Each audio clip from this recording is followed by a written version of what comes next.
Okay, we have a green box, we have a live counter ticking up, so it should now be live, which of course means welcome back to the Storytime Network. I am feeling sick as shit, so I'm gonna bow out now and leave you in the capable hands of Jack and Kaido to talk about Spider-Man Into the Spider-Verse. Woohoo! Sorry, Milk. Please rest. Now, well, see ya. So, See ya. so where do we even start with this one? From the beginning. Let's go back to the beginning one more time, after all. I love that joke. I love that just keeps repeating as a motif almost. Honestly, the comedy is really good for the movie. I really... Yeah, no, the jokes were really consistently good. Yeah, it's just there's just so much. I think just the because they're all, I mean, the characters are all different spider people. It's interesting to see different perspectives of, like, I don't know, like, you've got Miles, who's the naive newcomer, versus then, like, his mentor feels like a strong word to call Peter B. His quote-unquote role model. Yeah, like, it feels very strong to call it that, when he isn't. I mean, he is, but he's more leading by bad example than. He's very much a guide in what not to do a lot of the times. Well, yeah, that's what I mean. To be honest though, Peter B is my favorite character, just because he's really good. Yeah. I mean, all the characters are really good. Although I would be surprised if anyone actually said Penny was their favorite. I mean, I wouldn't. There are a lot of weebs who would probably say it. Yeah, but, like, I don't know. Honestly, all of the spider people in Into the Spider-Verse have their own appeal, but the core of the story is around Miles, Peter B, and Gwen. Yeah, the other three are, like, accessories. Yeah, they're more just to showcase the wider multiversal scope of the movie and just, otherwise be fun. I mean, Noir is, like, one of the more iconic and more used alternate spider people, up there with 2099. And he's played magnificently by Nick Cage. Yeah, like, Nicolas Cage did really good for Spider Noir, which is it. I get that it's supposed to be a comedy film, but I almost would have liked to have seen him be played straight. I mean, I get that on the one hand, but on the other hand, it's just as funny that he's not played straight. Like, they go all in on the parody stuff. Oh, I get that. It just would have been funny to see a very serious Nicolas Cage in an animated film that doesn't take itself too seriously anyway. But I mean, that's kind of the point of Spider Noir anyway in the film, is that he's supposed to be edgy and depressing, but he's like an idiot and he's goofy. Yeah, I know. It works, though. It works really well. Would have been nice to see him punch one Nazi and not in a flashback. Oh, absolutely. But that's not what this movie is about. This movie is about, It would have been a 10 out of 10 if it was about punching Nazis. To be fair, punching Nazis elevates almost anything. True.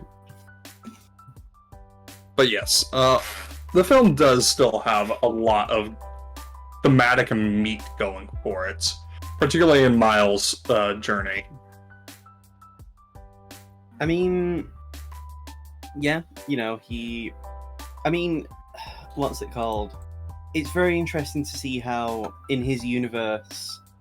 Well, it's just nice to see to know that a Peter Parker is actually an established superhero. And how, the world is seemingly, like, not at peace, obviously, but it's very... It's a bit more stable. Yeah. And then, it's very interesting to see the sort of puberty angle they go with Miles. I mean, that's always been a parallel anyway, I feel like, with, like, a younger Peter Parker when he awakens his powers. You know, like coming into adolescence, and you know, with The, Miles, the classic Spider-Man narrative, basically.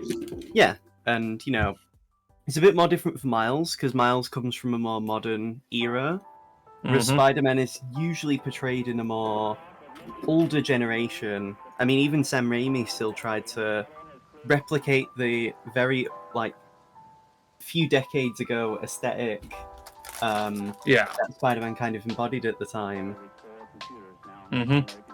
And Peter B does lean into that a little bit, though. I will note that he is, unlike the other iterations of Spider-Man from popular media recently. Yeah. Peter B is heavily implied to be Jewish, whereas most Yes. Well, other Peter Parkers are either like ambiguously Christian or not given a stated faith.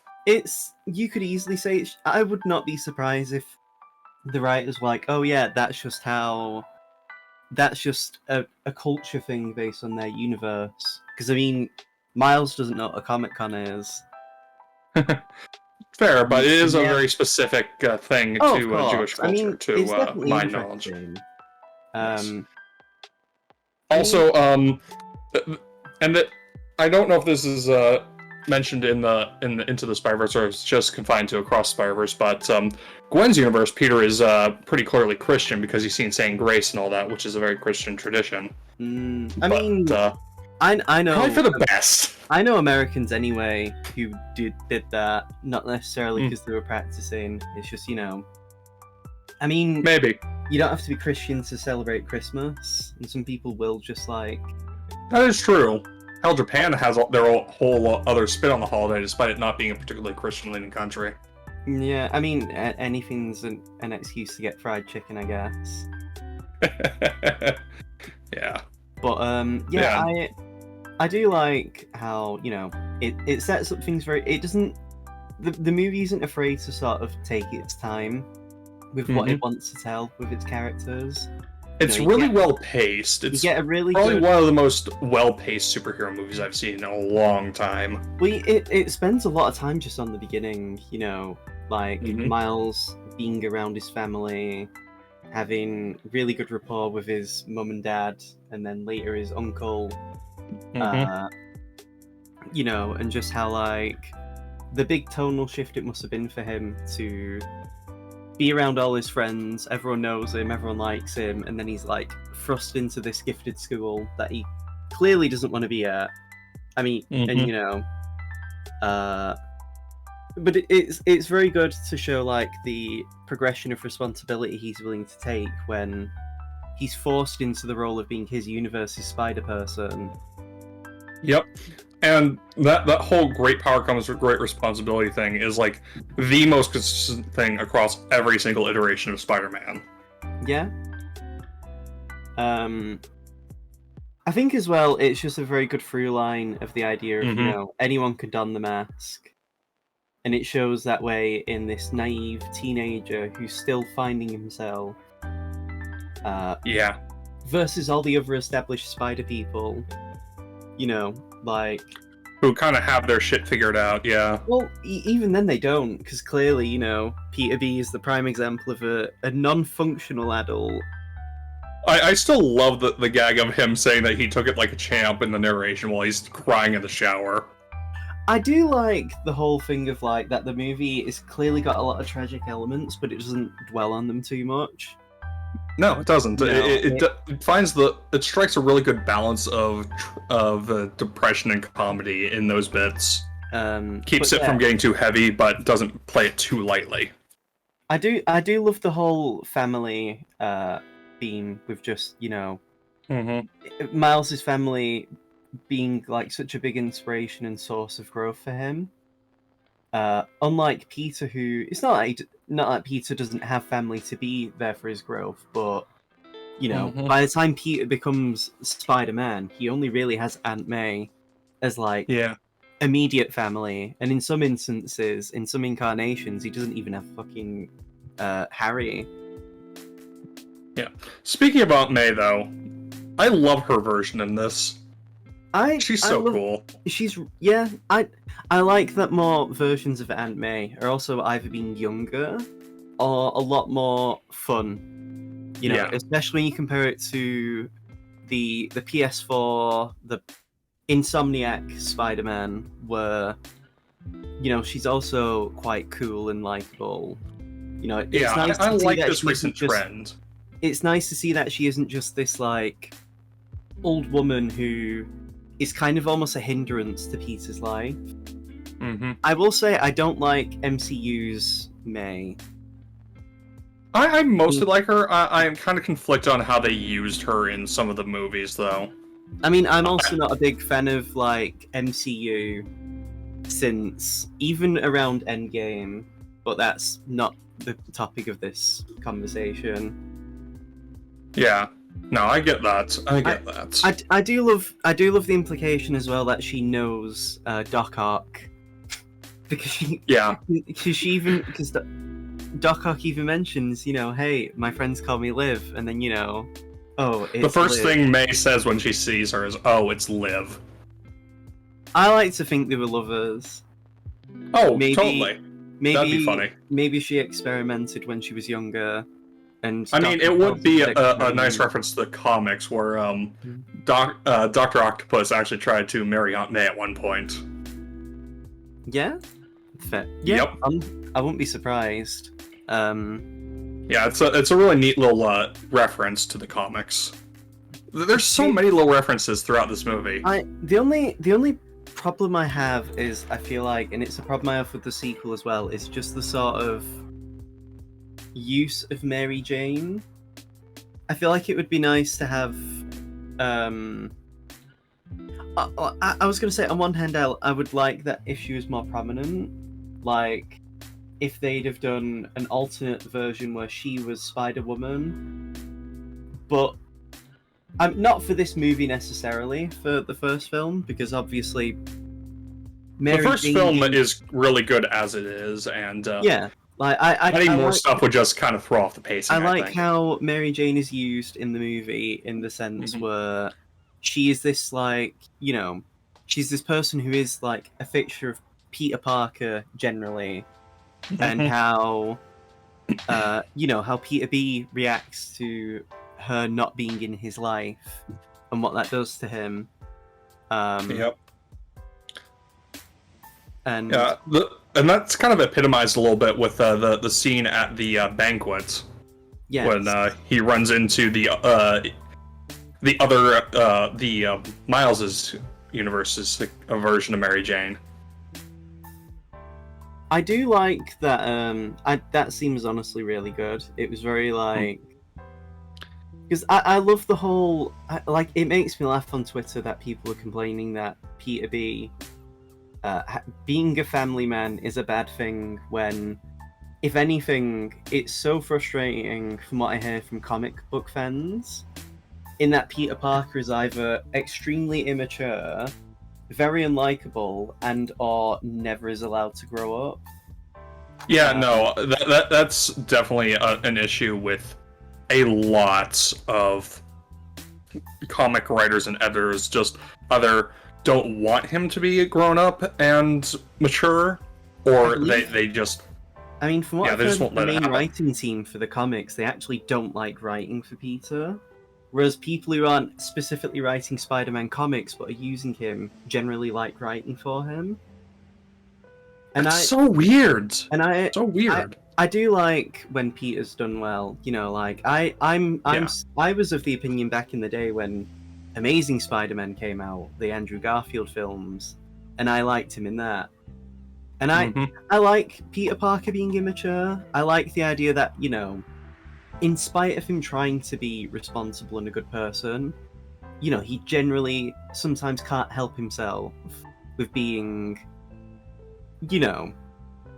especially because he never really had a proper upbringing. He had he had Ben and May, but that's still not necessarily the, a lot of times they're significantly older than Peter. So they don't generally have the opportunity to be more, to have a more. I'm trying to think how to describe it. Active role.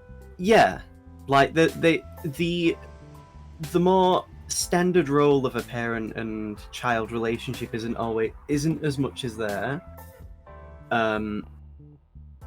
It's, how do I describe it? 'Cause, a lot of the times it's more like grandparents than his actual, than real parent. I mean, it's not to say that they aren't parental figures, because I mean, They basically raised him because yeah, in most continuities, his parents died when he was very young.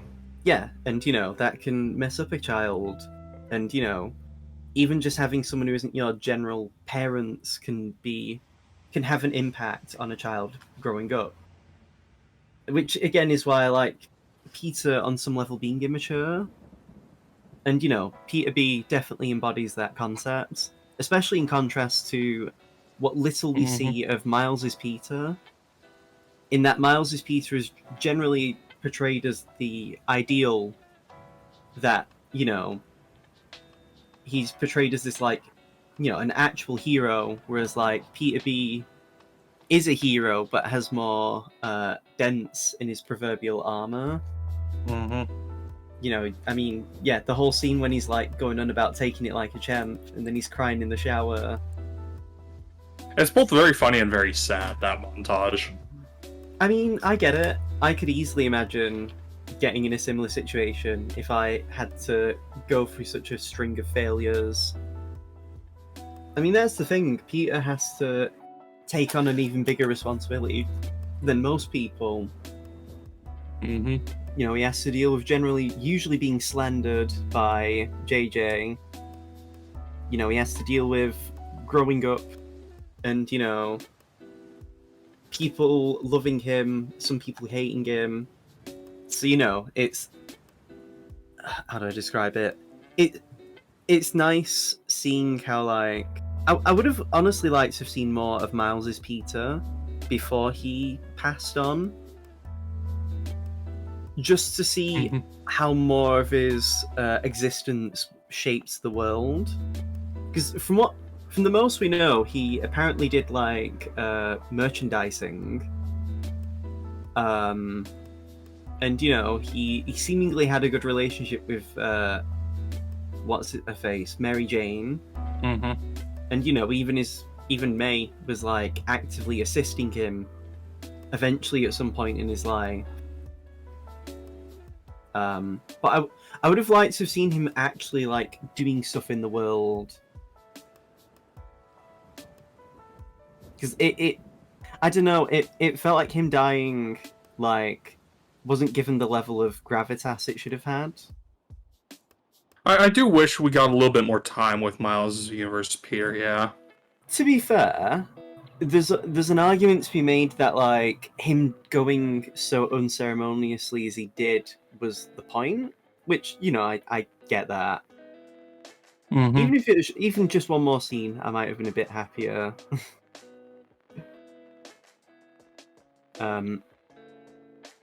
Been not even talked about Miles as much though. I mean, we're only so deep into it.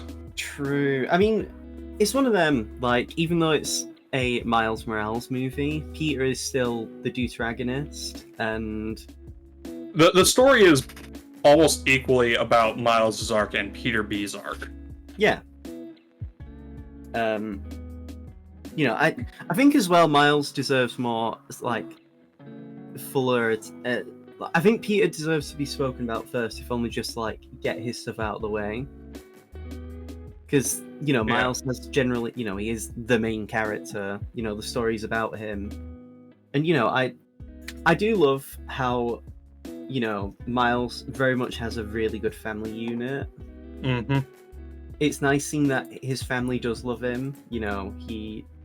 His mum cares, his dad, tries really hard, and you can really feel that. And you've got Uncle Aaron, who is really cool. He's trying to look out for him, but he's having a bit of trouble of his own. Oh yeah, Jefferson. But yeah, well, both Jefferson and Aaron. True, but I like that. Clearly, Aaron isn't proud of what he does, or at least he never considered what it would mean if his nephew, found out what he was doing. Yeah. You know, and I do love the Prowler. I think he's really cool. Prowler is really good. I love his theme too, especially. It's really, really good music. I actually have the main bit of his theme in another Discord server of mine on the soundboard. It's just so good. I love. I also really love how the Prowler's been done, at least within Insomniac and the Spider-Verse movies. Just that, because I know generally he's actually a massive dick. Oh, in the comics, yeah. Yeah, like I believe he emotionally and like extorts Miles and forces him to like do stuff that he doesn't want to. And I don't mind that as a concept. I'm just really glad that like he's becoming more likable, and you know, he's not just a complete dick. Because I think it's just generally more like uplifting knowing that like a superhero does have a really good family unit. You know, he does have they do have people who love them, and you know, because there's some cases where in some adaptations or sources of like comics and stuff like that, where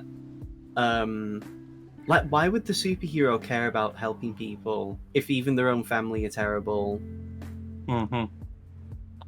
It's a balance to strike, for sure. It's not to say that you shouldn't have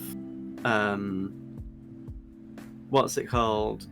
It's not to say that they shouldn't have people in their lives who are bad, who do treat them badly. It's more just like, you know, at some point you do have to ask yourself, why would you still be a hero if it never seems worth it? Yeah. Not to mention, a lot of it is like, a lot of the time, someone from a troubled home is going to be a lot more, just going to be a lot more sullen or a lot more averse to possessing more generally heroic qualities.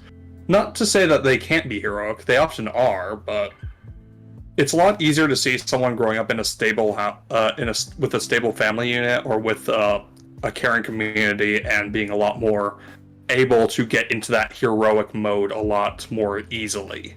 Yeah, of course. But yes, should also mention all the character designs in this movie are really good. I do love the use of the different art styles. Yeah, no, it really works, especially with Penny and Spider-Ham. Really sets them apart and shows how weird the Spider-Verse can be. I do love the use of the medium. Like, this is a film that couldn't have worked in live action. And I absolutely don't not. think it could have worked as a comic or as a video game. I think they really made use of like a cartoon in the best way. I think that's always something lately, as I've gotten more into analyzing things, is like, is this media really being used properly? Is this medium actually taking the story to where it should be? Is this medium the best one in which to tell the story, basically? It's not necessarily that a story has to it doesn't have to be in its optimal medium, but it's always best served by being optimal. It's why I generally prefer reading manga now instead of watching anime, because you know, the author is writing it, I would like to think, with the intention of it not necessarily having an anime adaptation. And no, they're writing it as its own thing, to be its own thing. And in a lot of the cases, I feel like the anime adaptation will usually miss the point, or miss something that's quite crucial. You know, a lot of the times the anime adaptation just goes full storyboard is the plot. Like the manga is a storyboard, rather. Like, I like the Ufotable Fate anime, for example. What I don't like, however, is, and this is mostly because it's an anime, so the pacing would be completely destroyed, but the lack of Shiro's internal monologue, which works in a visual novel, but in an animated medium, obviously the pacing would be ruined if mid-fight Shiro was having like minutes-long monologues to himself about. Oh yeah, no, whatever. and that happens all the time. A lot of the time in Battle Shonen anime as well. I mean, JoJo's is. I would say it's also why I don't like the JoJo's anime.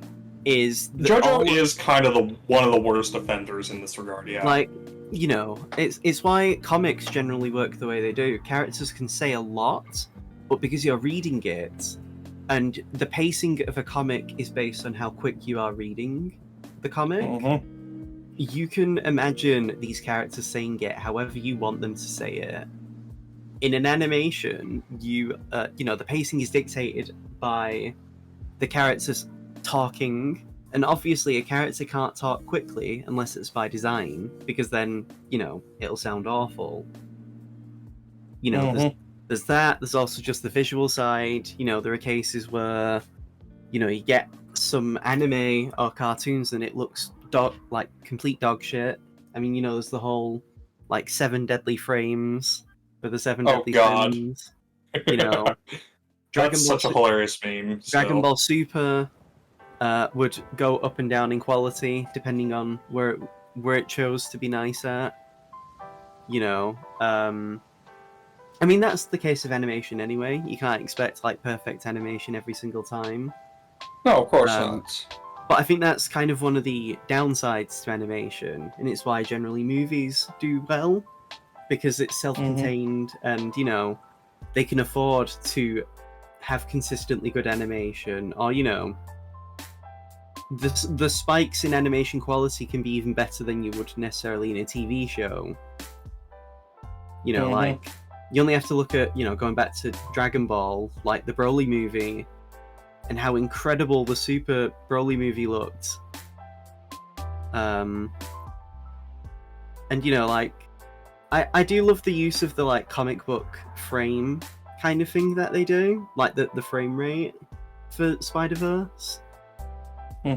Just because it gives itself a really unique visual style. Yeah, no, the style for Spider-Verse is really... I think Spider-Verse has honestly, like, had a strong influence on animation since it's come out. Because we've seen a lot more animated projects imitating, or not necessarily imitating, but following in the footsteps of Spider-Verse's more distinctive style of animation. Because you see it with, like, Puss in Boots: The Last Witch is another big one that has a similar style that's really friggin' good. But we can gush about that one at another time. But yeah, I do love how the movie is like made. You know, it is really good. Although my feelings on the movie have soured since recent controversy. To be fair, the controversy is around the sequel more than this movie, but still, I do think the production team has had it rough. It is, but it does make me fear what the first film must have been like.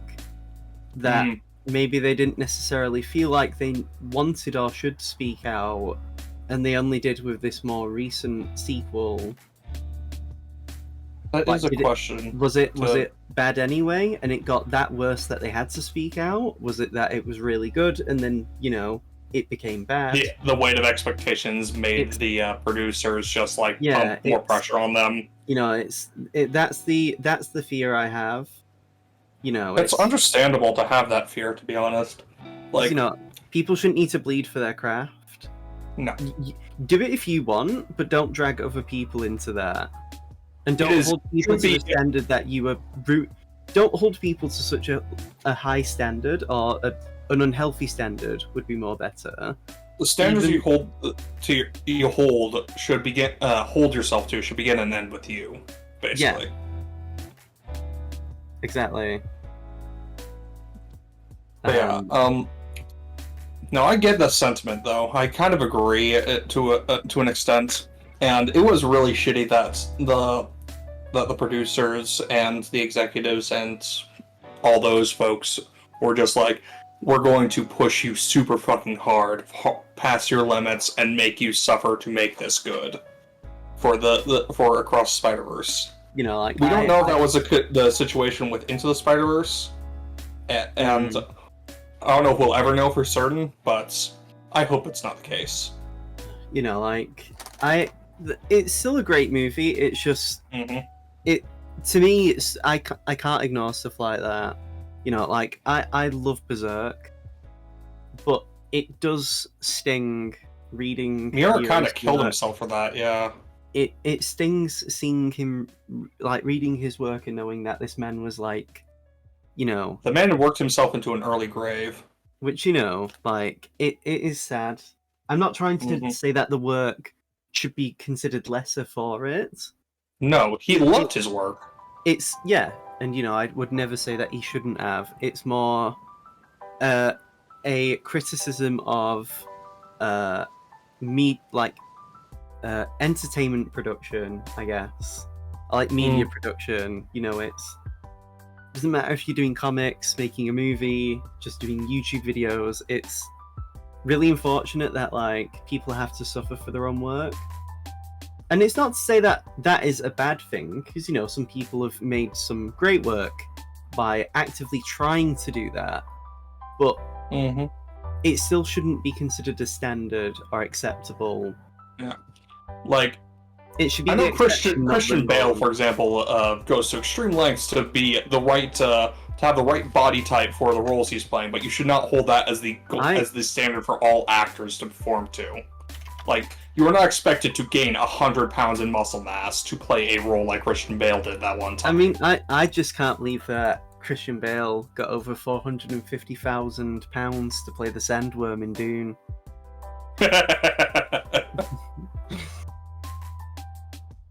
But yes, back on topic of Spider-Verse. It is, regardless of possible production woes, it is still a very good looking movie and a very well made movie. Yeah, at least like I still have my Blu-ray DVD of it. I'm annoyed though that the sequel seems to have like made the cinema version lost media, but that's another conversation. That's for something we can talk about when we actually do a stream on that one. I just like the second one, and you know, I'm finding myself jumping ahead when I shouldn't. But no, I am. I'm trying to think what else. I think probably I wanted to rewatch it because I wanted to listen to the music, because I find myself, apart from the Prowler theme, but I think that's also because of memes. None of the other tracks really stuck out to me. You mean like the soundtrack tracks or licensed music? Just the soundtrack tracks. Because, like, you know, yeah, because What's Up Danger is iconic. Yeah, but everything else, like, I don't remember. It's just the Prowler film, and I think that's more because that theme also gets used more than once. And again, it's the amount of memes that use that theme is, you know. To be fair, it's a very, very exploitable theme. And also very good. But yeah, I should really rewatch it now. I really want to. But I rewatched it recently, and it still holds up really well. I mean, I wanted to when I was going to watch the sequel in the cinemas, because I know I would still enjoy it. I also just wanted to rewatch it to appreciate the foreshadowing, because there is a lot of really good stuff anyway in the movie with like how do I describe it? Just things like setting up little bits, you know, like how you know, the thing with Liv and Aunt May. Yeah. There's a lot of good foreshadowing in both Into and Across. My only problem with some of the writing is I felt like a lot of the side villains were wasted. Like, the side villains were entertaining enough, but outside of Kingpin and Doc Ock, they were pretty wasted. It's weird to think Scorpion is more relevant than Green Goblin. Green Goblin dies in the first act. Yeah, like, to be fair, I respect that. And you know, like, arguably Tombstone is more relevant for how little he has. Not to mention, Green Goblin's been used a lot, both in comics and in adaptations. True. I mean, the Spider-Man movies as a whole, the live-action ones, have all used Green Goblin to some degree. Except for the MCU ones, but we're not talking about that. I mean, they do and they don't. Mm. But yeah, I would love to see more alternate universe villains. You know, like I would have loved to have seen like a brief snippet of like, oh, what does the Green Goblin look like in this character's universe? Because you know, like I really liked how in I think it was called Shattered Dimensions, which was kind of like the precursor to a lot of Spider-Man crossovers, or at least modern crossovers. Mm-hmm. Hammerhead is actually used as a villain for Spider-Man Noir. Shattered Dimensions is also a really good game. Yeah. And you know, like I'd have loved to have seen more leaning into that. Like I would have loved to have seen, like, I don't know, oh, Spider-Man Noir has a villain that he gets to fight, and you know, Penny would have one herself, and yeah. But I think to be fair, the issue is it would have bloated up the runtime a little bit, and also like true. There's already a lot of story time being focused on the Spider-Man, and especially the journeys of Miles, Peter B, and to a lesser extent Gwen. I mean, I'd argue Gwen's is there to set up for the sequel. Yeah, Gwen gets a lot more focus in the sequel. Peter B ran so Gwen could web swing. Yes. But yeah, how do I describe it? I do love just a lot of what the film does. I think like the beginning to the end is all really great, and everything in between. I think, you know, there's so much bits of the writing that are really good in subtle ways. You know, I generally like character writing most of all. And some of my favourite stuff in the film was just Miles and his family. Like the scene with Miles and his dad, where Miles is getting out the car. Yeah, that was a good scene. You know, like there's the bit when, you know, Jefferson and Miles are in the Super Collider, and you've got that whole bit. I like the contrast between both Miles's parents, in that sort of Miles is more like as Miles with his mum, and it feels like Miles is only really able to connect with his dad as Spider-Man, which is really interesting, honestly. I mean, to be fair, I believe Jefferson Davidson in some of the comics isn't a big fan of Spider-Man. Yeah. But and I like that they again, you know, similar to moving away from previous things with other characters, you know, especially because like for the average current generation Miles Morales fan, I guess the only ever experience to some of these characters is because of the Insomniac game. I still have to play Spider-Man Miles Morales. I really enjoyed it. I've heard it's good. My only problem is I actually felt weak sometimes compared to the actual first game. That might just be a way of showing that Miles is more inexperienced than Peter. I think I also just preferred the powers. I think the general web power you would attach to a suit I preferred more than Miles's kit. But that's fair. That's more of a preference thing. Yeah. But you know, that's what's it called? I do like though how Miles's powers are used in the film in that he does like electric shocks. You know, how do I describe it? I think what's it called? It's nice just seeing how, in general, he's very much not like the other Spider-Man in that he makes use of parkour a lot more. Mm-hmm. You know, I think it really, especially with his this incarnation's version of him being more into like street art. Yep.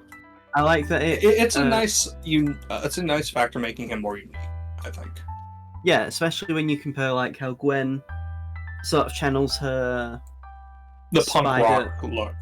I was gonna say how she also has like ballet shoes. Mm. You know, there's a level of grace to how she moves in general, which gives her a nice dancer vibe. And then you've got Yeah. like Noir, who's very much like, you know, boxing and brawling. Yeah, And then which very Penny- much fits with his time period aesthetic. Yeah. Then, you know, of course, Peter is kind of the standard. You know, he's the Spider-Man, so he's, you know, got his thing. The whip and swing type thing, yeah.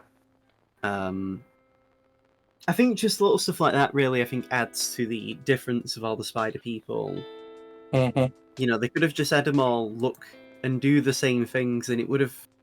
People might not have noticed. But I do like that. There was effort put into this, is the point. Yeah, of There was effort course. put into making them all feel distinct and unique. Yes. Alright. I did yawn coming on. But yes, No, I that's cool. think like I also what's it called? I do love how Doc Ock is used. I love how Mhm. different she is compared to previous incarnations. Yeah. You know, she's for one, a woman. A woman, yeah. Which is very different from standard Doc Ock. Uh, And also has a different design for the tentacles, too. They're usually more mechanical. Yeah, But- I mean it's very interesting in a very practical way that, you know, like actually making them kind of more like tentacles and how it's actually I believe it's based off of, like, a newish field called soft robotics, Mm. which But really neat. I do like though that if anything it makes them more dangerous because like Mhm. the Spider-Man can just muscle through metal a lot of the time. But trying to like muscle through something so soft and malleable would be really tricky. For anyone in that kind of degree, in that regard, even. And, you know, I like that she's also quite unapologetic about the kind of person she is. You know, Yeah. she is just a terrible person. Also, Captain Han does a great job with performing as her. Just the voice acting Yes. performances are all really good across the board, but Captain Han's one of the standouts. Yes, I agree. I generally just think like I think her design is also really good. I like that she almost has that sort of hippie look to make you not realize who she is. Yeah. Yeah. You know, most of the Doc Ocks look quite average, really. You know, they're all Yeah. like usually a bit portly. They all A bit of a usually heavy have set build, yeah. usually have the similar kind of how do I describe it? Like a bit of an older uncle type charm to them. It's also one of those where it looks like, you know, they also have the same kind of like hair. It's always like, you know, brown, similar sort of length. You know, they look Mhm. quite average. And I like that she doesn't look average. She looks quite, you know, especially just unique compared to other Doc Ocks. Not even just in height. Not height, gender, sorry. Yeah. Speaking of height, I do like how she uses her tentacles to be on eye level with Kingpin at one point. I think it really that's kind of the thing I love with Kingpin is the whole like Absolute He is unit. he's such an imposing figure and he very much comes across like the Juggernaut. It feels like he's a composite of Juggernaut in terms of the just amount of shit that he can take. Yeah. And I really like how sympathetic they made him, while still Mhm. kind of acknowledging that he is, a terrible person. Yeah. I like that he is bigger than everyone, and that he has this level of gravitas, and that like Doc Ock using her tentacles to be on the same eye level with him, really much feels like, she is so much more important to their operation than he really is. Yeah, because he's only providing the money. Without her expertise, it would be worthless. I mean, she can also, if anything, make herself taller than him. And I like, last time I watched it, I always thought of it like, she could always usurp him at any point. She could actually make herself be above him in elevation. Yeah. And I do like just the whole... I love his whole look anyway with Kingpin. I just love that he's like so massive, and how his wife and son are just normal sized. Meanwhile, we're in awe of this absolute unit of man. I'm morbidly curious how his son was conceived. There's probably, Rule 34. It probably exists. True. Give me one moment. I need the But come on, man. But yeah, I do like that Kingpin was also the villain. Like, I don't know, I feel like more recent incarnations have stayed away from him being such an active villain to Spider-Man. Again, to compare the Insomniac games, because they're the most other recent bits of Spider-Man media other than the MCU, Kingpin's the prologue of the Insomniac game. Yeah, and his downfall kind of sets up the rest of the game. I like that in comparison, he's like, he is the villain. I forget, wasn't Kingpin in... He was originally a Spider-Man villain before he became a Daredevil villain. I was going to say, wasn't he in, like, Luke Cage or something, or was he in Daredevil? Daredevil. He has for the longest time been Daredevil's arch nemesis. It's only recently that we've seen a resurgence of him, playing villain Spider-Man again. I mean, it probably also helps that Daredevil is just not used in media. Yeah. Spider-Man's infinitely more usable, and is used infinitely more than Daredevil would ever dream to be.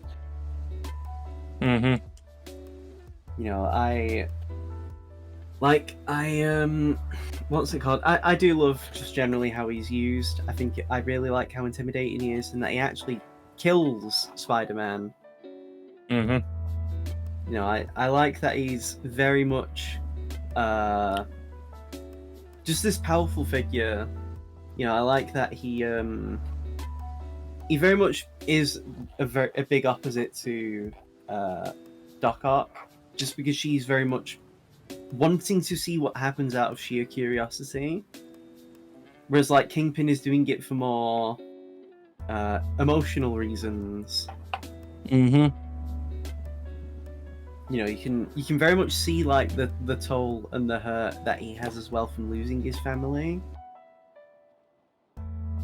And it's his own fault too, so that's probably a little bit of guilt on top. Yeah, I mean, not enough guilt that he quit. No. And of course not. Of course not. I mean, if anything, it's almost a contrast to Peter B in that he lost everyone, but he still kept going. Kingpin kind of just gave up and continued to indulge in his worst aspects. Whereas, like, Peter B, on the other hand, actually kept going, and, even if he hated being Spider-Man... Or at the very least resented it. Yeah. Yeah.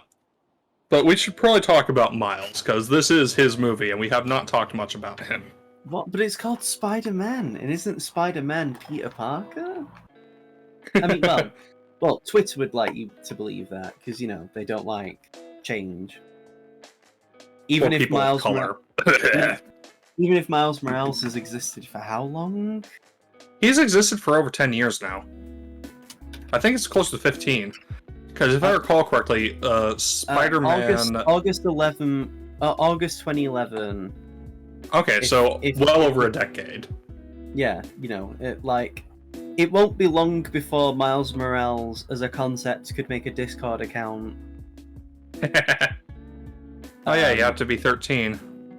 You have to be, but that doesn't stop people. Mm-hmm. But yeah, what were you saying? Oh yeah, we're talking about Miles. I mean, His arc in the movie is really good. yeah, it's there's the whole, again, it's going back to what I was mentioning earlier about coming out of adolescence and being forced to sort of change, even if you might not necessarily want it, and how going back to how I mentioned the Kingpin and how even after what he went through, he didn't he only regressed, if anything. Miles still. Miles has. Sorry, go ahead. And comes and basically grows into his role. Spends the whole movie growing into his role. Well, it's also one of them. Miles also has the opportunity to make mistakes and grow as a person. He's still only a kid, really. Mhm. Whereas, Kingpin has grown up the way he is and been so set in his ways. And, it's also really interesting to see how he inspires the change within Peter B and Gwen. Mm-hmm. Gwen's more willing to make connections with people after losing her Peter. And, Peter B, of course, is willing to accept what being a dad would mean and being willing to commit to being, actually trying with MJ. Yeah, actually trying to be a husband and father. Yeah. Also, I just mean general of, a response, I guess an adult. Mhm. He's not, running away from a potentially difficult situation. Because that's the thing, some people are good at being parents and some people aren't. And, the whole point of his relationship with Miles was that, yes, he can be a good dad. Mm-hmm.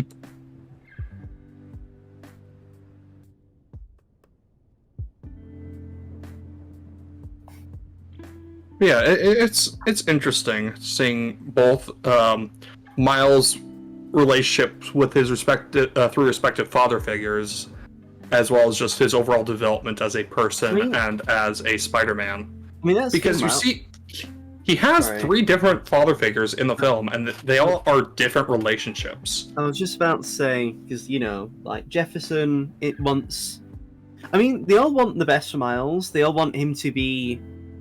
They all want him to do good things. Jefferson wants his son to go to school, to actually have an opportunity that he probably never had or would have wanted, or just having, giving his son something that would help him basically pick whichever job he would want at that point. You've got Aaron, who wants Miles to not be like him, in the sense where he's doing immoral acts.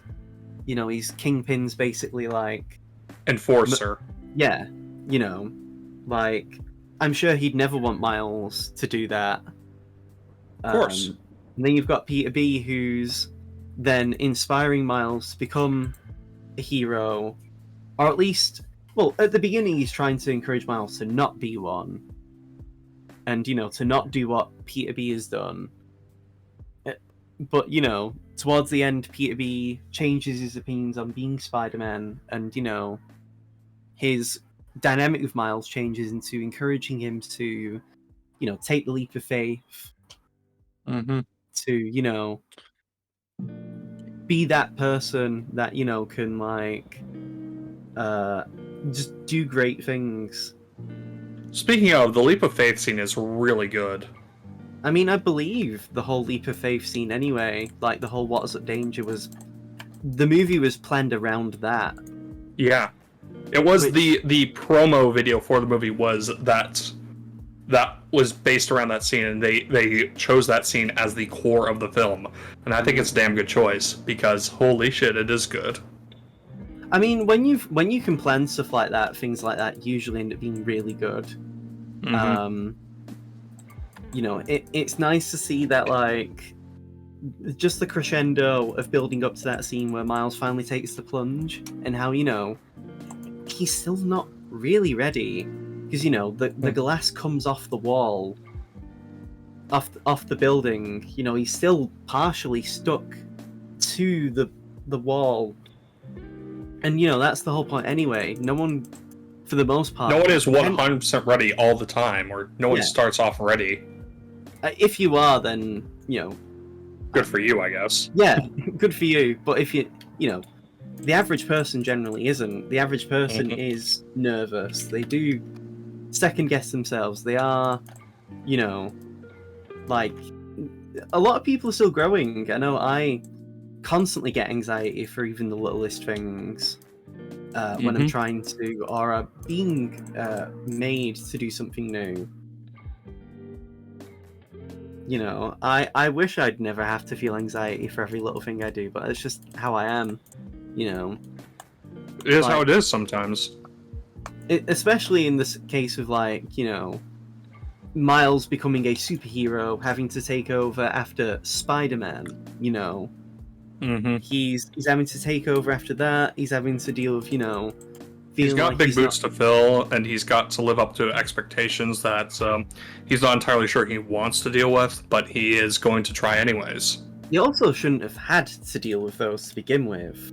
You know, Mm-hmm. he was in the wrong place at the wrong time. You know, if he hadn't have been there, it's very likely then it would have just been another evening for Miles. You know, he'd have probably still been wanting to get out of Brooklyn Visions. You know, he'd have probably just been going about his time in school. You know, at worst, there might have been a bit of an earthquake, Mm-hmm. and that's, you know, And they would have thought nothing of it. yeah.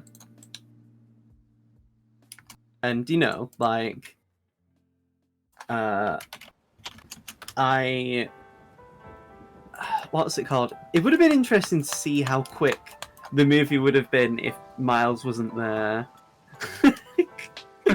Not to see what would happen, but just to see how quick the film would be in comparison. Yeah. But you know, I do. Then the movie wouldn't have been fun or a movie. It would have been like a 30-minute short at most. Yeah. Yep. Yeah, no, what's also interesting is just not just how Miles is like one of the key reasons that the heroes win in the end, but it's also the fact that they think that they need to leave him behind because they don't think he's ready, and it's his contribution that winds up turning things around for them. Well, after all. I mean, that's the whole thing. Is like, you know, they. I mean, it also, you know, it didn't help that, like, you know, Miles was still getting used to things. They didn't know whether he would get in the way or die. You know, they didn't want to basically send a teenager, or at least a kid to, you know, die. It's not what a hero really does. Even though, you know, a third of the group are still kids, really. You know, they're still not you know, still not adults. Yep. But they are trying anyways.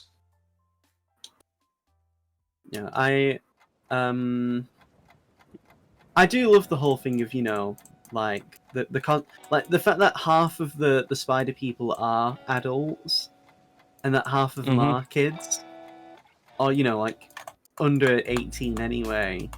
you know. Yeah. One of them's even a cartoon pig. So funny. I You know. got something to say about cartoons? I know the scene though when he said about how you can't always save them all was originally different. Oh yeah, it was originally much more fucked up. It was going to be funny and not in a good way. Yeah. Like it would have been, because I know people said they actually would have hated him as a character if they'd have kept that. Oh yeah, no. I'm glad that they changed it because it was a very, very, very dark joke, and it would not have landed with a lot of people.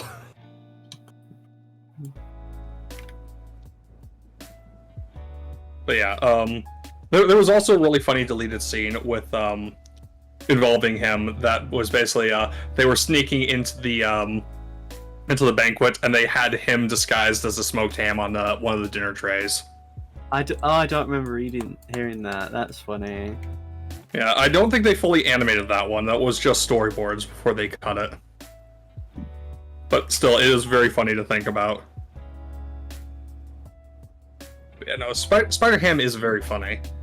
I found Noir funnier, but I think that's more because his jokes were generally more Your style. more highbrow. Like, it's not that I don't mind gags and like silly cartoon jokes. It's more just that I liked the general like more clever writing for Noir, yeah. Noir, yeah. I do like the joke about the Rubik's Cube. That one's one of my favorites. Yeah, I think that was very funny. To be honest, all the characters was really good. If anything, I think the weakest one for me was Penny, because she didn't really have a lot. And She had bits and pieces here and there. The scene with her mech felt a bit flat when she didn't really have a lot of like establishment or building up.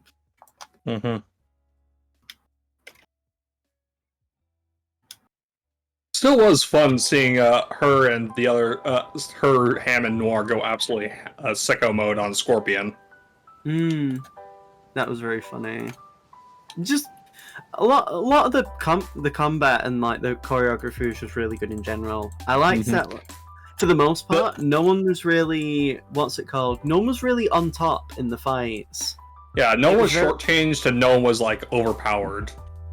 It's also one of them. It didn't feel like, oh, this is like the action scene in the cartoon. You know, we need to have like everyone like ruffle. We need to have like them all. How do I describe it? It almost felt like the fighting was imperfect in the sense where. How do I describe it? Like, no one has a perfect leg up on anyone else. Yeah, the fighting was messy in the right way. Yeah, no, it is good. My favorite fight in the film is probably still the fight of Miles, Peter, and Gwen versus Doc Ock, because it's so cool and dynamic, but it ends with a really funny joke, and it doesn't feel cheap because you still got a really good fight right before the joke hits. Yeah, exactly. But yeah, I really liked all that the film did. I think, you know, it did everything it wanted to. I generally can't think of how things would necessarily be better. There's things I would have liked more, but what I like doesn't necessarily mean it would make for a good film. Honestly, I think this is the closest thing I've seen in a while to a perfect film. Oh. I wouldn't say it's 100% perfect. I would say it's like a 97% there. Because there are a few minor flaws that prevent it from being perfect, but I still think it's an extremely good film. True. I think I was gonna make a joke, but I can't even follow through on it. I was gonna say like all the women in the film really dragged it. No, yeah, I can't even be like misogynistic as a joke. I don't have it in me. Nah. It's. I do feel like some of the female characters were a bit underserved, but they overall, I think most of the cast was just like playing as support to Miles and Peter B's journeys. I mean, Rio Morales. That's the core of the film. they're all really good. You know, Liv was a great villain. You know, Aunt May was really funny. Gwen was great. Really cool and badass. You know, again, I feel like MJ could have had a little bit more time, but that doesn't necessarily need to be a thing. Yeah. If anything, you know, if it was a Peter Parker movie, sure, but it's a Miles Morales movie, so spending And more Mary time Jane has on... very little to do with Miles, yeah. I mean, it would have been interesting to see how a Mary Jane and Miles would work together, or maybe she could like give him advice As like kind of and help... mentor thing, yeah. Yeah, to like help him. You know, like this is what this is what Peter would have done, or this is what Peter would have not done. You know, maybe that could necessarily be a thing for the third movie. Perhaps. But no, It's interesting to think about for sure. I do love though how I do love the ending though, just the little post credits bit with 2099 With Miguel. Yeah, with Yeah. Miguel, and That was very funny. Retroactively, it's kind of sad though, yeah. because it's like a much more innocent Miguel.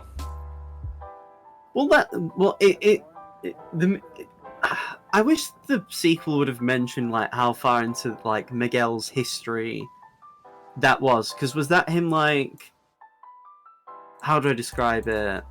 So, if I recall correctly, it's been about a year and change between the end of Into the Spider-Verse and Across the Spider-Verse. Right. Like about a year and 3 months or so, give or take. I don't remember the exact amount of time. Maybe it was a particularly low moment for him, and he felt like he could like cut loose a bit and be a bit like silly. Yeah, we don't know the relative time difference too, because he might have experienced a bit more time than Miles did.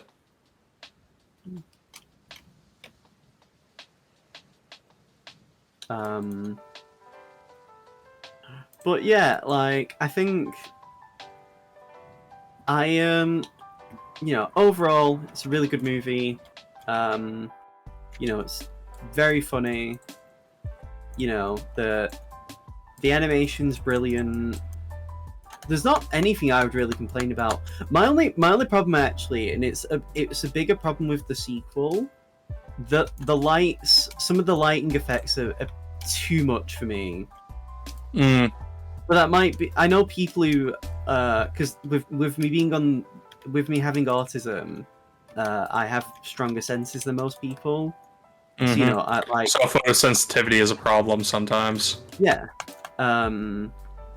So you know that it's not necessarily that it's me excusing that, because I know people who are on the spectrum who have also complained, and I've seen people complain about the lighting being an issue.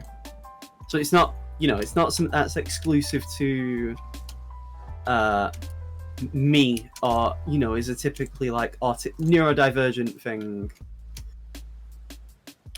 But I think that's probably my only actual flaw, because for me it does harm the enjoyment sometimes when I'm having to squint because my eyes are burning. Yeah, I mean, when we eventually talk about 2, I'm actually going to be more critical of the film, so we can talk about that a bit more then. Yeah, but that'll probably be a ways away. We'll get to it when we get to it. I mean, hey, this only happened because I offhandedly mentioned it to Mill. Yeah, sometimes we forget about possible topics. I mean, you already talk enough about stuff, and sometimes you need that extra perspective to give you an inspiration that you might have just, you know... Sometimes you just don't see the thing that's immediately in front of you because you're too busy looking at the other things. I'm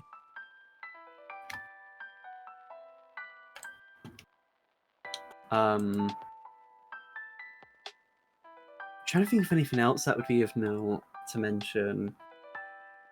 I mean, the voice acting. Oh yeah, voice acting is really good across the board. Honestly, yeah, I loved like Miles. And we mentioned Peter... Catherine Hahn's performance already, but yes. Shamik Moore does a really good job as Miles. Yeah, to be fair, at the time, the only person I recognized the voice for was Peter Bees, because he's in New Girl. Jake Johnson's really good. But I was like, hey, is that the guy from New Girl? And it's like, I was listening to it, it's like, yeah. At first, for some reason, I thought it was Jonah Hill. And afterwards, I was like, oh my god, I can't believe I thought it was fucking Jonah Hill. I'm so stupid. That is very funny.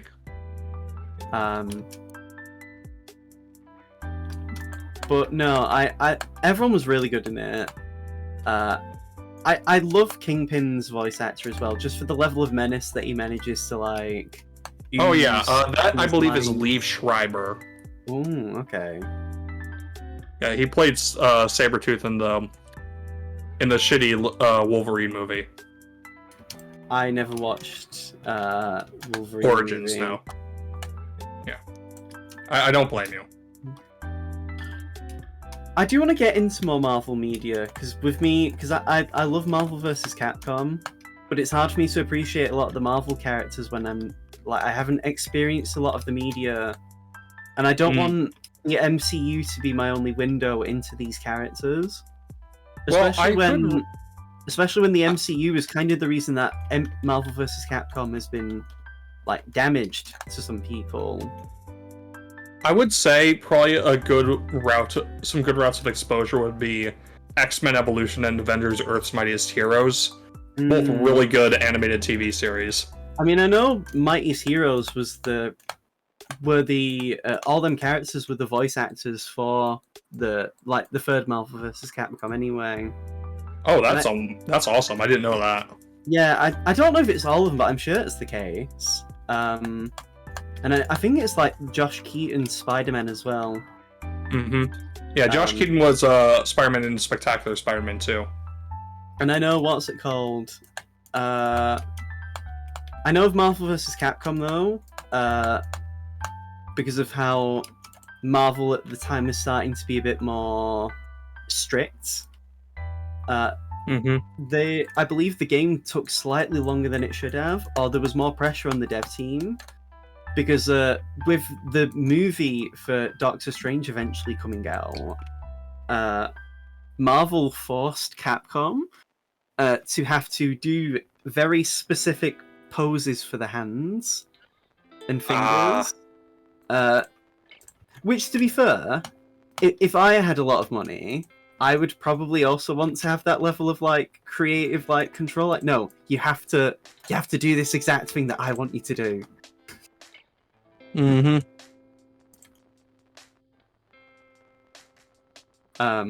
yeah, I do want to get into more Marvel media because there's a lot of cool Marvel characters. I do find it funny that fucking Japan in particular really loves Shumagora. Oh, that's funny, yeah. Because in a interview with Capcom, they were asked why did they put him in the game in free, and they were saying they looked at an art book for Marvel characters and they saw Shumagora stand out because he wasn't like a person in tights. And I really love the like weird picks for villains. It's why I love that like Spot is in Across. I'd never even heard of Spot until the movie. Yeah, Spot is an interesting like example of how I do like how a lot of recent Marvel products have gone to the effort of using less well-known villains, because a lot of the time it just winds up being like the Arch Nemesis show or the Arch Nemesis movie, and that can very easily, very quickly become boring, you know? It's nice to sometimes rely on the classics. Everyone knows Green Goblin. People know who Venom is. The issue is the potential of them being overused. True, but it's one. There's also the argument if there's a reason why it's called a cliche. It's usually because it was beloved and liked. That thing that's now overused. Yep. So I get that. I do like seeing the weird picks. It's also again why I like Marvel vs. Capcom, because fucking Super Scrolls in there, and the only reason it is because they couldn't get the full Fantastic Four. Mm-hmm. You know, it's nice to see that, like in that game, for example, that had Rocket Raccoon before Guardians, like, has now kind of ruined, you know, the MCU Guardians of the Galaxy. I mean, has kind of like, for me, ruined those characters. I really like the MCU Guardians movies. I do. It's just, how do I describe it? Maybe it's because I'm a bit of a contrarian at times. It's that whole thing of it's popular, now it's kind of, I don't like it. It's not to say that having something be popular is bad. It's more just like, I think it's also because MCU is so prolific. I just hate seeing the same thing, or like this thing be enormously popular when, you know, no one would have known who Rocket Raccoon was until the movies. Which, you know, is good. I'm not saying that, like, it shouldn't be like that, but, you know.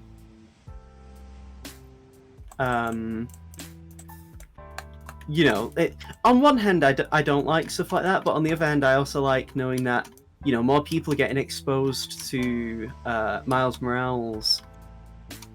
You know, I want it to be the norm that when people think of Spider-Man, they don't just think of Peter Parker, they think of Miles Morales as well. Yeah. You know, like, I think, especially because one of the major themes of the movie anyway, of Into the Spider-Verse, is anyone can put on the mask and become, you know, the hero.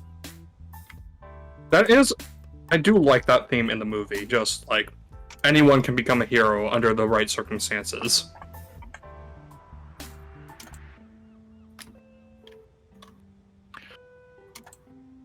It's just very good.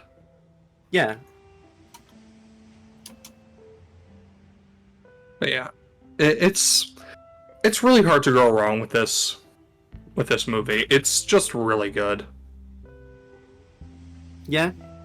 Honestly. Like, a lot of my issues are just subjective. They're not, like... I think the only one I would say is, like, a genuine problem is the flashing lights. Like, yeah, that is an issue. There's no need to necessarily go so ham on the visual effects. Mm-hmm. But other than that, like, I don't really have a problem with any of what the film does, you know? Yeah. Kind of running out of things to say, but this is a very, very good movie, and you lose nothing by enjoying this, by going to watch it, or rather, buying or renting it, as it were. Yeah, it's just a really solid package overall. Mm-hmm. Like, I mean, I'd wholeheartedly recommend people like pay money to officially support this, because, you know. Yeah. It's worth it, honestly. Supporting the creators by, you know, and also buying home media so you can actually keep it and rewatch it as you want rather than relying on streaming, I think is a good way to go. Yeah, I mean, again, if it wasn't for the sequel, like, making me feel extremely mixed about it, you know, like, because of how they've treated their workers, I'd be much more willing to, like, buy it. I get that. I very much get that.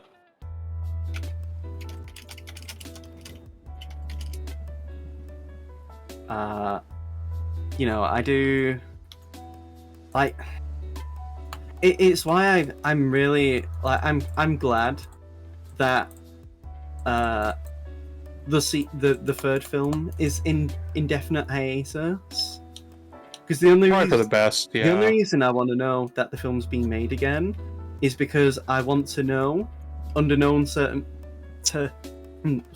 under no uncertain terms that what do you call it? That the people involved are going to be treated properly. Yeah. You know, like it's all well and cool that a 14-year-old can have that feather in his cap. In terms of that, a 14-year-old has worked on Across the Spider-Verse. Like, that's really cool. It's just a shame that good press is harmed by the fact that hundreds of people have, been so unfairly treated. Mm-hmm. I think the worst bit is people trying to say, oh, but this is an example of what it means to bleed for your craft. That's why it's fine. But it's not fine. Yeah, like, I can tolerate the out-of-touch Sony heads saying head-ass shit because they're executives. They're not real people. They're not in touch with what actual people think. Mm-hmm. It's the fucking people who will never have to work like that. Or the people who do work like that and don't see a problem with it. Yeah. I would be fine knowing that media might take 5 years for a sequel of anything if it means that the people involved are being paid well and being treated well. Yeah. It shouldn't be controversial to think that. It really shouldn't.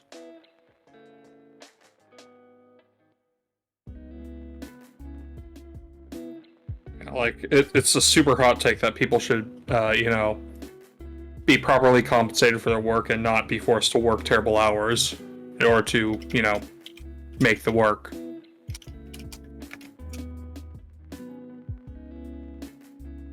But alas, it's not always to be that way. I mean, again, like, it's an unfortunate black spot in an otherwise, like, flawless film. The first one especially, I think, is, like, hits all the right notes. Mm-hmm. You know, as a standalone movie, I don't have fault with it. I really don't either. It's a really solid movie.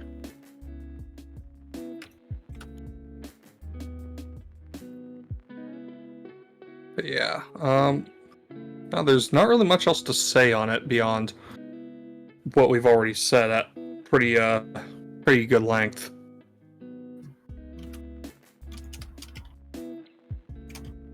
But yeah, I'll let Mill know that we're basically done.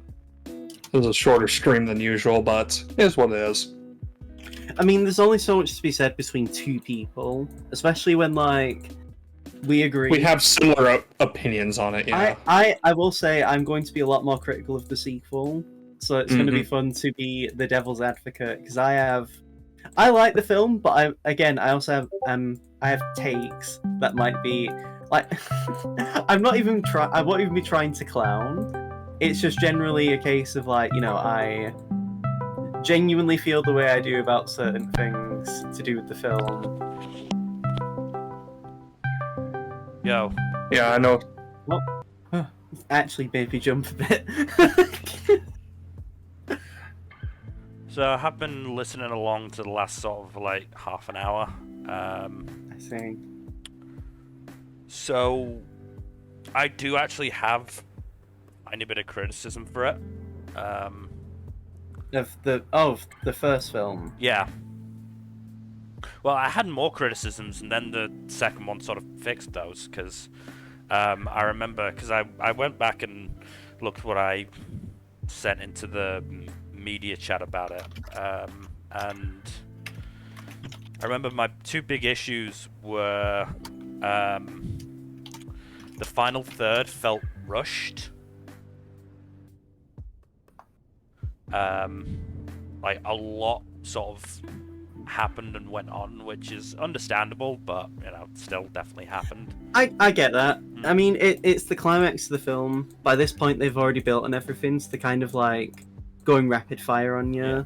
And, it's still pretty much worked, but there was a definite feeling of okay, some of these villains felt like they got taken out very quickly, and obviously, you know, the Dark Hawk one That's what I'm saying. was hilarious, but it was also a little disappointing in that it was just quite unceremonious.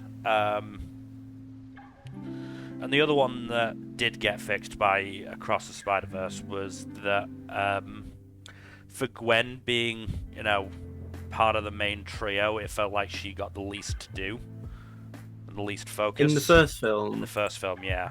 I did mention this with Jack. It almost feels like Peter B got to have his moment in the first film so that Gwen could have her time to shine in the sequel. Oh, absolutely. You know, this was Into the Spider-Verse is definitely Miles' movie and definitely. I think she Peter also B's movie. played the role of the tertiary Spider Person, Mm, who was sort of there to be the person who would bounce off Miles, in the same way that Peter B became that for Miles to be the tertiary Spider Person, yeah. while Gwen would then have the development. I think it's fair to say, but I think, you know, As said, the fact that Across the Spider-Verse was all but, you know, her movie, to be honest, did make me think when I read that. All right, that's, you know, fair enough. They fixed that in the second one.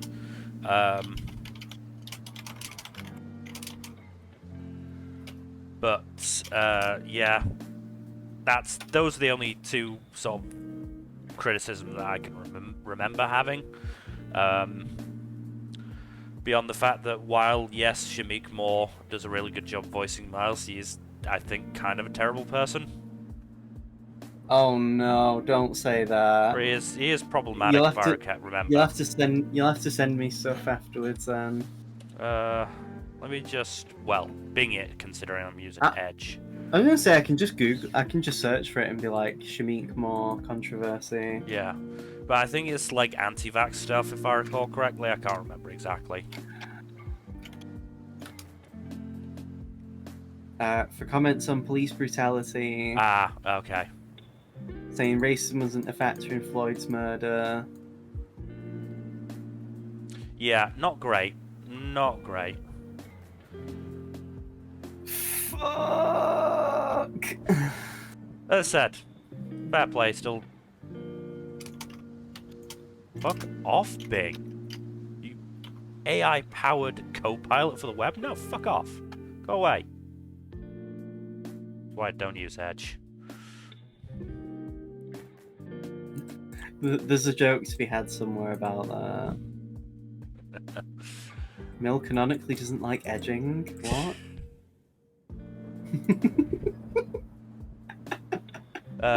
But in terms of other stuff that I liked, as I said, I missed the first sort of hour or so, so I'm not entirely sure what you mentioned there, but Yeah, of course. Aunt May is wonderful in this movie. Yeah. I mentioned how I like that more current adaptations of the character are portraying her younger and more likable. Because I think I don't like characters who are just there to be the load. It's not that that's a bad thing. It's why when I come up with romances for characters, when I'm romancing characters in video games, I like the ones who actually fight. Yeah.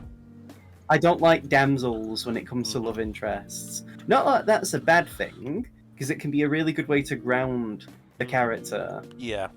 I just prefer knowing that they aren't going to be a damsel, or if they are, ideally, the male in the relationship, or both people have equal opportunity to be the damsel for each other to save. Yeah. And yeah, like Aunt May in this universe is a lot more of an active participant in this universe's, Peter's adventures. Which was really nice. And that scene during, What's Up Danger, just like took you long enough, is just perfect. Yeah. What's Up Danger is probably one of my favourite things in a movie. Yeah. Like one of my favourite scenes in movies in general. If I do like a top 5, it's definitely up there. No, What's Up Danger is such a fantastic scene, and that, that switch into Miles falling upwards, rising is perfect.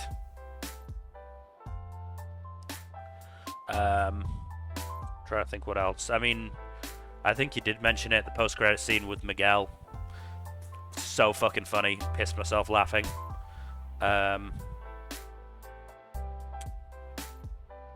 Stop pointing at me. You're the one who pointed at me first. Yeah, it's great. But yeah, no, it's a really, really good film. And as you said, Kado, it's such a shame that the crunch was apparently so bad for Across the Spider-Verse.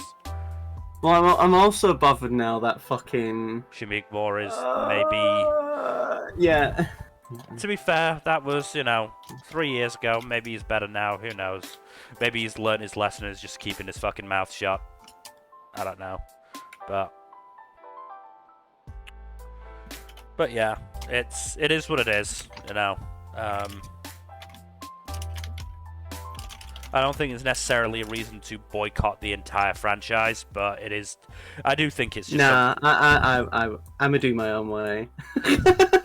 I just think it's something that does need to be, mentioned when you talk about the movies. I think Spider-Verse was one of the last movies I did actually see in cinemas before the pandemic. Actually, no. When did it come out again? Try to remember.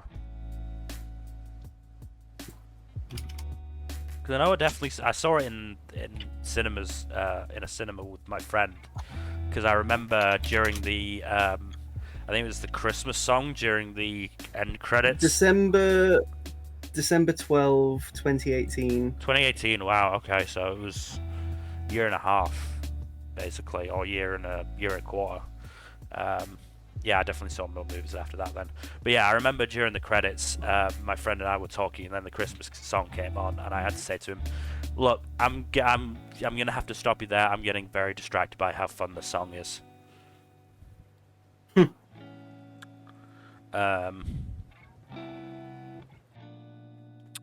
But yeah, no. Into the Spider-Verse is a very, very good movie.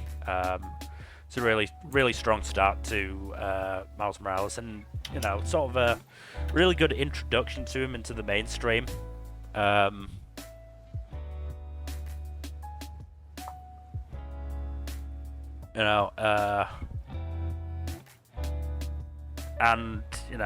obviously we will talk about Across the Spider-Verse probably once all of us maybe have watched it again on digital. I mean, it's really surprising. This year's been really good for me in watching movies at the cinema. Because I never used to watch movies at the cinema for the longest time. But I've watched Spider-Verse, I've watched Dungeons and Dragons, and I've watched Barbie. Spider-Verse is definitely the strongest of the three. And Dungeons and Dragons being last, because Dungeons and Dragons was such a 6 to 7 out of 10 movie. Yeah. I do want to watch it at some point though, just to see what it's like, if nothing else. But yeah, I mean, Across the Spider-Verse, I watched in this tiny little cinema that was a converted church, which is quite interesting. I just watched it on a whim. I had nothing better to do on my Tuesday off work. Yeah. And I was like, fuck it, I want to watch this film, and I don't have anyone who I can go with, so I'll just go watch it. Yeah. Because I want this to be I want this to be a part of the conversation. No, I was always gonna go see it. It was just a matter of, at the time I was a good hour away from any big cinema. So finding out that the tiny little one in the nearby town was showing it was, really nice for me, because it meant that I had again, on my day off, I just went out and saw it, had a nice time, got a little cup of ice cream and a milkshake from the local ice cream shop, and then walked up.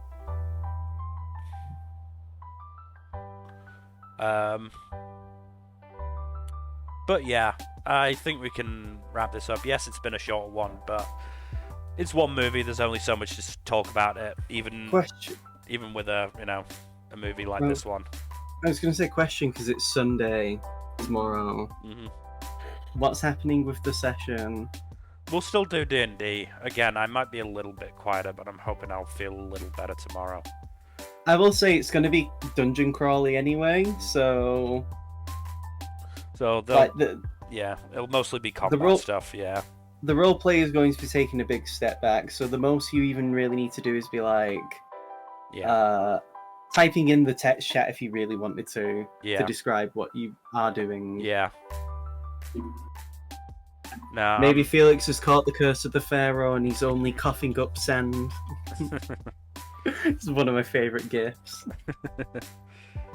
But yeah, no, we'll definitely have the session tomorrow, if nothing else, just because I'm sick of having to put it off, especially with what happened last week. I was just so angry and frustrated about it last week that I really want to do it this week, even if I am feeling sick.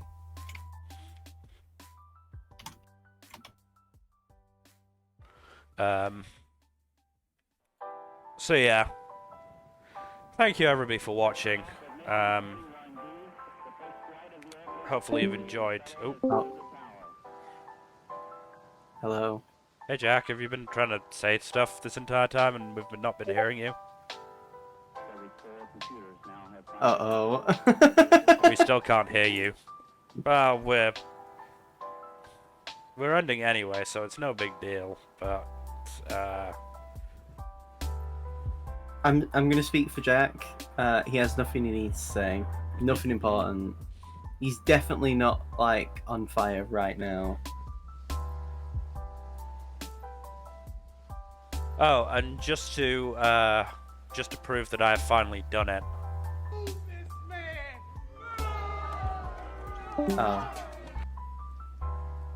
I've finally done it, and is there any chance you can add some soundboard clips to the There we go. to the D&D? To me? Yeah, because I don't think any of I us have can a- do it. Oh, to my Discord. Yeah, I to can the do it. D&D It's one. fine. Yeah.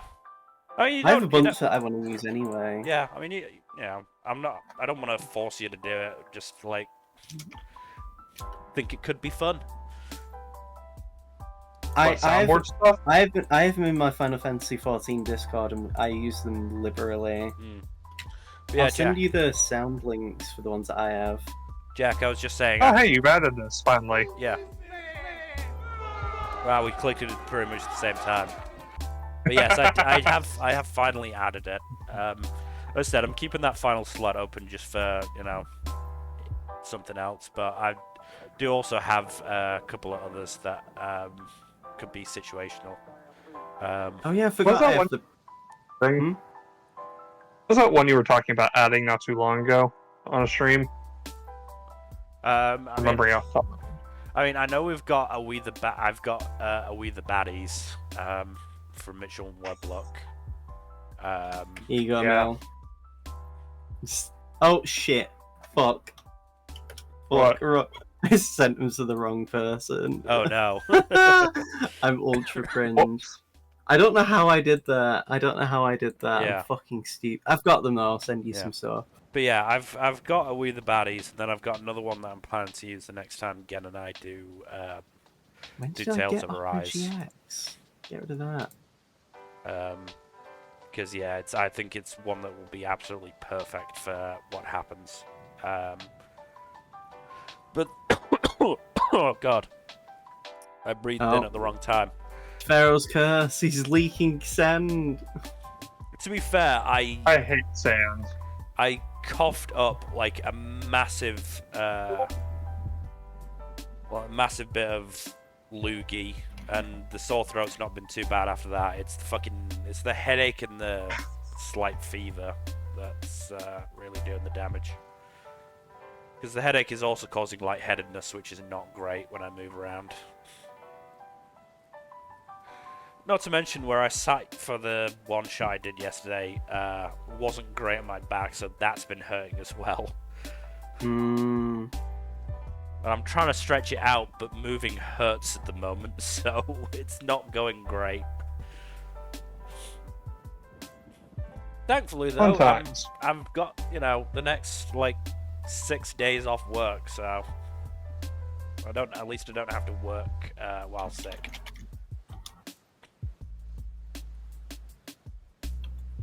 But yes, That's probably good. yeah, we should wrap this up now. So yes, thank you everybody for watching. Hopefully you've enjoyed. In terms of future stuff, tomorrow we are going to be having D&D, even if I am again quieter than usual. Tuesday and Thursday, I don't think we've got a Paradox Hour next Thursday, do we? Not that I can recall. So yeah, so it'll probably be gaming stuff, maybe more Pirate Warriors 4. Or maybe Fuzzy will do something if he gets his computer fixed. And then next Saturday, I believe, is the summer mid-season check-in for anime. Correct. Yeah, I have got a lot of watching to do. Oh, good luck, dude. You have As- days off. Yeah, as I said, I've got the next, I'm not in till next Saturday anyway, so it's fine. I should be able to do it. Otherwise, again, thank you for watching. Please do give us a follow here on Twitch. We always appreciate it, and do the whole YouTube thing on YouTube if you're watching there. We always appreciate it. Like and subscribe, and so on and so forth. Yeah. Otherwise, again, thank you for watching, and hopefully we'll see you tomorrow for D&D, which is definitely happening. I'm promising. I'm promising that now. It's definitely happening, even if we have to do it without somebody. I see. Kind of, please make sure that nothing goes wrong on your end, because you're the only person we can't do without. No, you can do it without me. What are you on about? I mean, if we do it without you, it's basically us stood in the entrance of the pyramid just talking for 2 hours. I mean, yeah, I don't know what you would be doing, because you don't even know what to expect. No. I will say, depending on how you do these next few bits leading up to the boss, the boss may or may not be easier or harder. Alright. There's optional stuff in this dungeon that could it's gonna be fun for me. I look forward to it. Otherwise, again, thank you for watching, and hopefully we'll see you tomorrow for D&D. Good night. Later. Bye bye.